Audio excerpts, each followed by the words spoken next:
मागील अनेक दिवसांपासून अमेरिका आणि इराणमध्ये काहीसा तणाव आपल्याला पाहायला मिळालेला होता. अमेरिकेचे राष्ट्राध्यक्ष डोनाल्ड ट्रम्प यांनी थेटपणे इराणवर हल्ल्याची धमकी देखील दिलेली होती आणि त्यानंतर आज इस्रायल आणि इराणने संयुक्तपणे इराणवर जो आहे तो हल्ला केल्याचं पाहायला मिळतं आहे. अमेरिका आणि इस्रायलच्या बाजूने आणि त्याच्यामध्ये कोम असेल, तेहरान असेल, इस्फहान असेल अशा अनेक प्रमुख शहरांवर प्रामुख्याने हल्ला करण्यात आल्याचं पाहायला मिळतं आहे. याच अनुषंगानं नेमकं असं काय घडलेलं होतं की अमेरिकेने थेटपणे इराणला हल्ल्याची धमकी दिलेली होती आणि आजच्या या हल्ल्याचे जागतिक परिणाम कसे होतील या सगळ्या अनुषंगाने बोलण्यासाठी आपल्यासोबत सावित्रीबाई फुले पुणे विद्यापीठाच्या इंटरनॅशनल सेंटरचे डायरेक्टर आणि परराष्ट्र अभ्यासक डॉक्टर विजय खरे सर आहेत. सर, तुमचं स्वागत आहे टॉप न्यूज मराठीमध्ये. आणि एकंदरीतच ट्रम्पने जे काही धमकी दिली होती ती आज प्रत्यक्ष खरी करून दाखवल्याचं पाहायला मिळालं.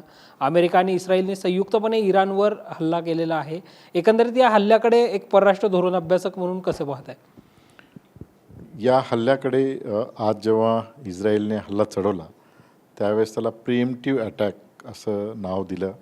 म्हणजेच शत्रूने आपल्यावर हल्ला करण्यापूर्वीच आपण शत्रूला त्या ठिकाणी हल्ला करावा, अशा पद्धतीची जी कन्सेप्ट 1967मध्ये सुद्धा इस्रायलने अरबांच्या विरोधात त्यावेळेस केली होती आणि त्याच याच्याने हा हल्ला सकाळी झाला. त्याला काउंटर करण्यासाठी इराणनेही वेगवेगळ्या शहरांवर त्या ठिकाणी आता हल्ले सुरू केलेले आहेत.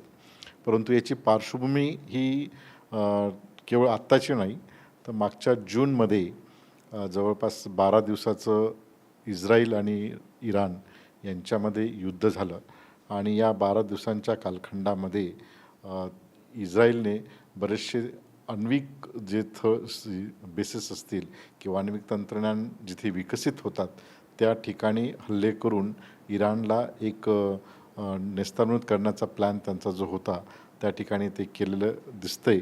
परंतु ते करत असताना पुन्हा इस्रायलला इराणचा फार मोठा धोका आहे असं एक जागतिक पटलावर त्यांनी हे केलं आणि त्यांची इराणकडे असणारी जी लष्करी शक्ती आहे, विशेषतः मिसाईल्स टेक्नॉलॉजी जी आहे ही अतिशय प्रबळ असल्या कारणाने अमेरिकेच्या वेस्ट एशियामध्ये जेवढीही लष्करी लष्करी बेसेस आहेत, मग ओमान असेल, सौदी असेल, कतार असेल, या ठिकाणी इराणला त्यांच्या अमेरिकेच्या लष्करी बेसेसवर हल्ला करणं फार इझी आहे आणि त्या पद्धतीने इराणने त्यांच्यावरही हल्ले चढवलेले आहेत.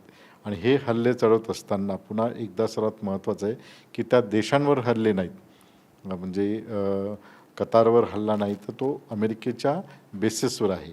म्हणून आजचे जे इराणने काउंटर ॲक्शन केलेली आहे ते पाहता याचं जे स्ट्रॅटेजिक एक त्याला महत्त्व जे आहे हे महत्त्व वाढलेलं आहे.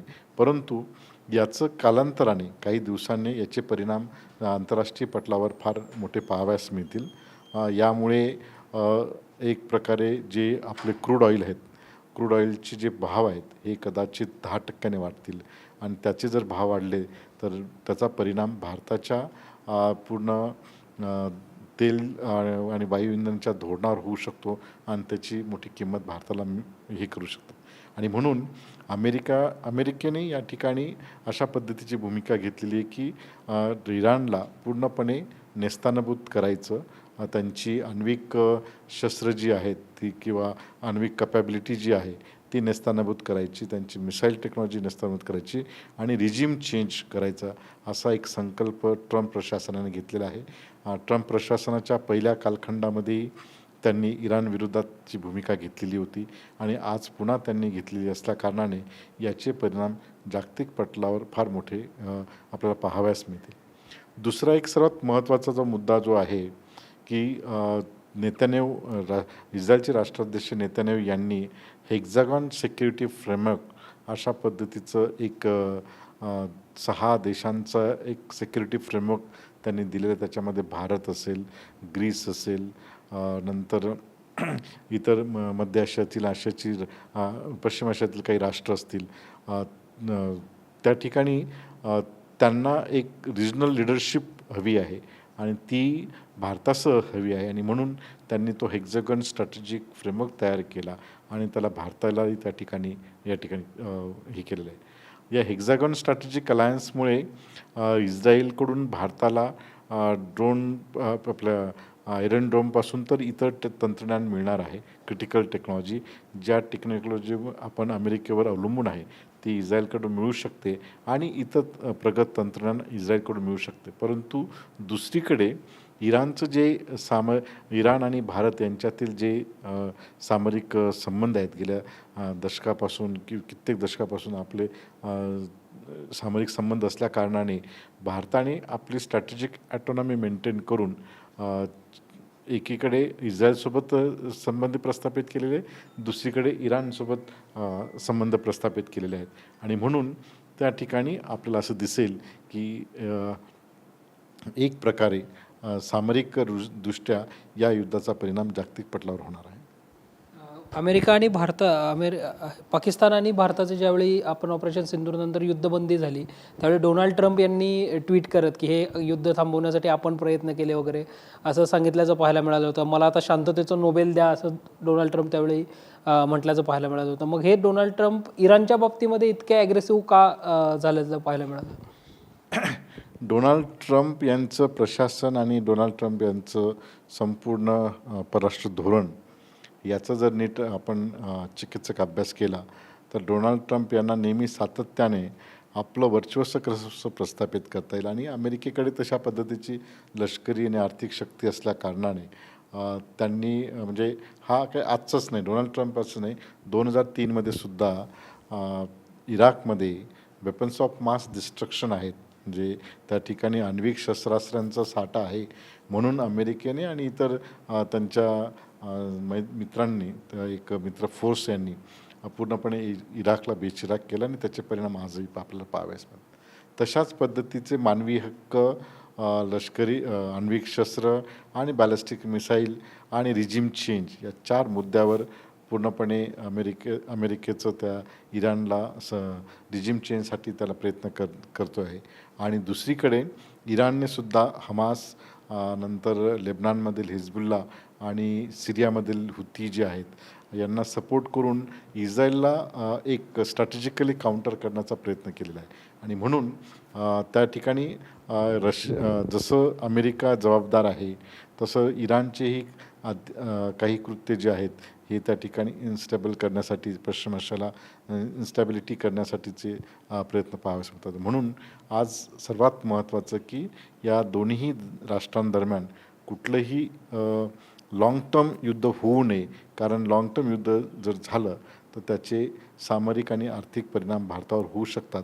म्हणजे याचे सामरिक परिणाम असा दिसेल की त्याचं लाँग टर्म तर दिसेल, परंतु आर्थिक परिणाम म्हणजे जे तेल जे आपण आयात करतो त्या तेलाचे भाव गगनाला भेटतील आणि भारतासारख्या देशात जिथे जवळपास आपण 82% तेल आपण आयात करतो, मग ते इराक असेल, इराण असेल, रशिया असेल.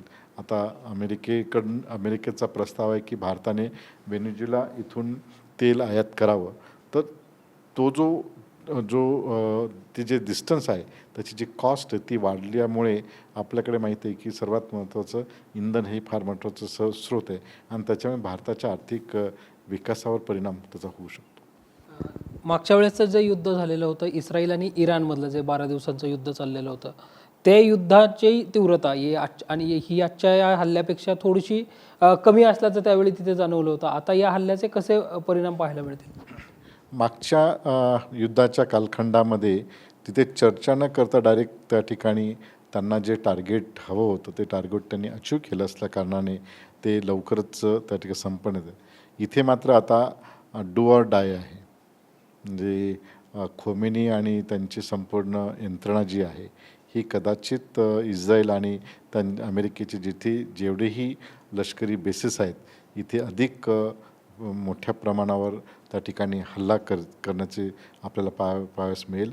आणि दुसरं सर्वात महत्त्वाचं, अमेरिकेच्या या नवीन जी काही स्ट्रॅटेजिक जी धोरणं आहेत, ध्येयधोरणं आहेत, या ध्येयधोरणाचा जर विचार केला आणि ट्रम्प प्रशासनाचा जर विचार केला तर या युद्धाला नीट म्हणजे जर थांबवलं नाही तर कदाचित तिसऱ्या महायुद्धाकडे आपली वाटचाल होऊ शकते. निश्चितच म्हणजे आता रशिया युक्रेन असेल किंवा भारत पाकिस्तान असेल, त्यानंतर आजचं युद्ध, यानंतर निश्चितपणे तिसऱ्या महायुद्धाची चर्चा ही सुरू झाल्याचंच पाहायला मिळतं. म्हणजे अनेकदा अशा चर्चासुद्धा होताना पाहायला मिळतात की 2030मध्येच तिसरं महायुद्ध जे आहे ते होताना पाहायला मिळतं. खरंच ही तिसऱ्या महायुद्धाची नांदी ठरू शकते? तिसरं महायुद्ध जरी डायरेक्टली आपण तसं म्हणता येणार नाही, कारण पहिल्या महायुद्ध आणि दुसऱ्या महायुद्धाच्या जे जिओ पॉलिटिकल डायनॅमिक्स होते तसे जिओ पॉलिटिकल डायनॅमिक्स आता नाहीत. आता सर्व तंत्रज्ञानावर असणारं युद्ध असणार आहे. AI वर आधारित असणारे तंत्रज्ञान, ड्रोन वॉरफेअर असणार आहेत आणि त्याच्यामध्ये बॅटलफील्ड हे बदललेले आहेत. त्याच्यामुळे जोपर्यंत अण्वस्त्रांचा वापर होत नाही तोपर्यंत तिसरं महायुद्ध होईल असं वाटत नाही. परंतु याची जी तीव्रता आहे, या युद्धाची तीव्रता जागतिक पटलावर भारतासह विविध राष्ट्रांना होणार आहे आणि म्हणून यासाठी भारतासह सर्व राष्ट्रांनी प्रयत्न करणं गरजेचं आहे की हे युद्ध म्हणजे आता लो इंटेन्सिटी कॉन्फ्लिक्ट ज्याला म्हणतो ते मिड इंटेन्सिटी कॉन्फ्लिक्टमध्ये रूपांतर झालं.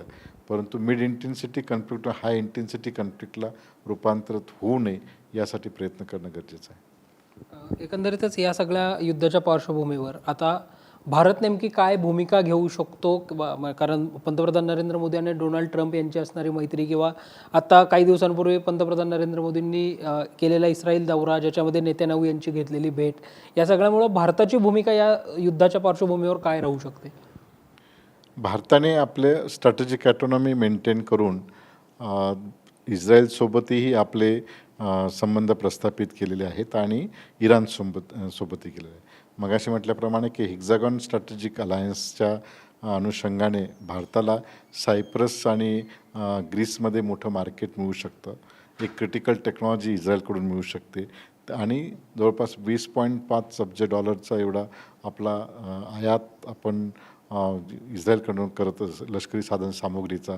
त्यामुळे इस्रायलही महत्त्वाचं आहे आणि सांस्कृतिक आणि सामरिकदृष्ट्या इराणही त्या ठिकाणी महत्त्वाचं आहे. म्हणजे इराणमधलं जे हे आहे चाबार पोर्ट आहे, तिथे जी आपली इन्व्हेस्टमेंट आहे ती इन्व्हेस्टमेंटही आपल्याला प्रोटेक्ट करायची आहे आणि इकडे इस्रायलसोबतही आपले स्ट्रॅटेजिक अलायन्सेस टिकून ठेवायचे आहेत. त्यामुळे आपण अतिशय सावधतेने याकडे बघणार, गव्हर्नमेंट बघेन आणि निर्णय ते निश्चितच घेईन. सर, जसं तुम्ही सांगितलं की युद्ध जर वाढलं गेलं तर कच्च्या तेलाच्या किमती ज्या आहेत त्या वाढू शकतात. यासह भारताला आणखीन काय या युद्धाचा परिणाम जो आहे तो सहन करावा लागू शकतो? तेलाच्या किमतीसह आज जवळपास म्हणजे आखाती देशांमध्ये सर्वात जास्त आपली इंडियन जी कम्युनिटी आहे ती कम्युनिटी खूप मोठं कॉन्ट्रीब्युशन त्या ठिकाणी देत आहे आणि त्याच्यापासून भारतीय यालाही तो डेव्हलपमेंट आहे. इराणमध्ये जवळपास 50,000पेक्षा जास्त नागरिक त्या ठिकाणी राहत आहेत. इतर आखाती देशांमध्ये त्या ठिकाणी हे आपले भारतीय आहेत आणि त्यामुळे या भारतीयांना परत आणणे, भारतीयांची सुटका करून घेणे आणि परत त्यांना रिलोकेट करणे हे एक मोठं चॅलेंज आहे. ते चॅलेंज आपण कसं स्वीकारणार, गव्हर्नमेंट त्याच्यासाठी काय मेकॅनिझम करणार याचाही विचार होणं गरजेचं. पण त्यासाठी आपला अजून वेळ. परंतु मला असं दिसतंय की आत्ताचे हे जे युद्ध आहे, युद्धाचे परिणाम लॉंग टर्म शॉर्ट टर्म असे होतीलच, परंतु हे फार काळ चालणार नाही. म्हणजे तुम्ही बघितलं असेल की अमेरिकेचे राष्ट्राध्यक्ष हे शॉर्ट म्हणजे एक लिमिटेड वॉरसाठी त्यांना इंटरेस्ट आहे, लॉंग टर्मसाठी नाही. आणि म्हणून त्यांनी ऑपरेशन सिंदूरसारखं असेल किंवा इतर ठिकाणीही कुठेही म्हणजे त्यांना ते लॉंग टर्म युद्ध होऊ नये यासाठी त्यांचा प्रयत्न आहे. म्हणून असं दिसतं की आपलं हे जे युद्ध आहे शॉर्ट टर्म सुरू राहील, लवकरच त्याची सीज फायर होईल आणि पॉझिटिव्ह आउटकम येतील असं आपण अपेक्षा ठेवूया. निश्चितच आजच्या युद्धाच्या या सगळ्या युद्धजन्य परिस्थितीच्या पार्श्वभूमीवर ह्या जो काही इराण आणि अमेरिका, मग ज्याच्यामध्ये इस्रायलने पण संयुक्तरित्या इराणवर केलेला हल्ला आहे, त्यावर इराणने पुन्हा केलेला काउंटर अटॅक, या सगळ्याच्याच अनुषंगानं नेमके याचे जागतिक परिणाम काय होतील हे जाणून घेण्यासाठी आपण डॉक्टर विजय खरे सर यांच्याशी चर्चा केली. आणि ज्यांनी प्रामुख्याने जर हे युद्ध एकतर फार काळ टिकणार नाही आणि जर झालंच तर देशामध्ये त्याच्या म्हणजे भारतामध्ये प्रामुख्यानं कच्च्या तेलाच्या किमतीवर किंवा तेलाच्याच भाववाढ जी आहे ती होऊ शकते असं सांगितल्याचं पाहायला मिळालं. व्हिडिओ जर्नलिस्ट निलेश लोहारसह संकेत देशपांडे, टॉप न्यूज मराठी, पुणे. आता जोकासू STP या अत्याधुनिक जॅपनीज तंत्रज्ञानाने सुसज्ज, quick installation, energy efficient, noiseless blowers, low maintenance या आणि अशा वैशिष्ट्यांनी परिपूर्ण जोकासू STP तंत्रज्ञान प्रकल्प उभारणीपासून ते विक्री पश्चात समाधानकारक सेवा देणारी, भारताबरोबरच परदेशात देखील प्रकल्पांची यशस्वी उभारणी करणारी company Deccan water treatment private limited.